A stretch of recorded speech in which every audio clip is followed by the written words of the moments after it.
ATG 5.0, antara proses dan regulasi yang sedang berjalan. Sejak Januari 2022, platform perdagangan Auto Trade Gold, ATG, sedang mengalami masa yang penuh gejolak, telah ditangguhkan setelah investigasi terhadap kepala eksekutifnya, Wahyu Kenzo, atas dugaan pencucian uang.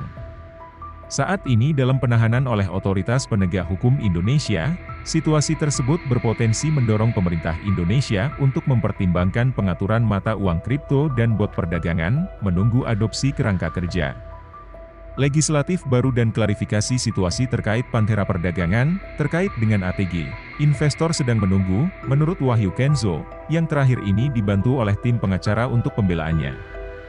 Asosiasi Forkan Indonesia, yang terdiri dari mantan pendiri dan pengacara ATG, serta sebagian besar anggotanya, mengkampanyekan keadilan restoratif. Tujuan utamanya adalah untuk memastikan penggantian dana awal yang cepat kepada anggota platform dan atau kemungkinan pengambil alihan bisnis. Situasi peradilan Wahyu Kenzo di Indonesia, kemungkinan untuk memulihkan dana yang diinvestasikan Auto Trade Gold, ATG, masih belum pasti.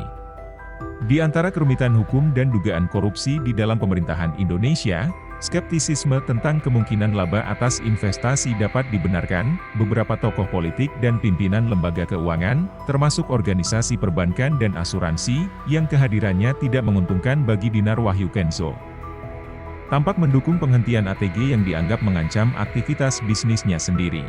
Kasus ATG menimbulkan banyak pertanyaan, akankah Wahyu Kenzo menjadi elemen sederhana yang dikorbankan dalam persoalan yang lebih kompleks? Apakah investor merupakan dampak buruk dari konflik kekuasaan di Indonesia? Hipotesis piramida Ponzi bahkan telah dibuat.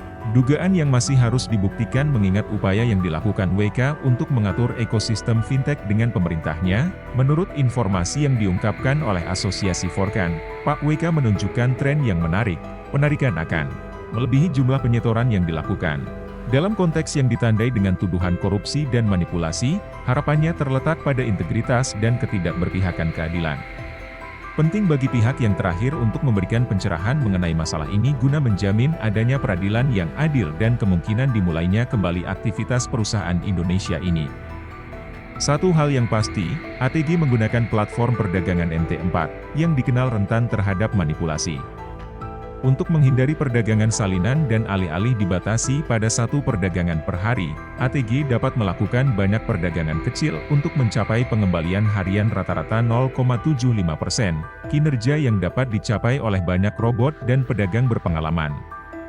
Di London, transaksi biasanya dilakukan antara pukul 16 hingga 18, atau antara tengah malam hingga pukul 2 di Jakarta, Senin hingga Jumat. Meskipun ATG adalah robot, ia diawasi oleh para pedagang Indonesia yang menganalisis pasar dan menutup transaksi, sebuah aktivitas yang sepenuhnya merestrukturisasi ritme kehidupan mereka.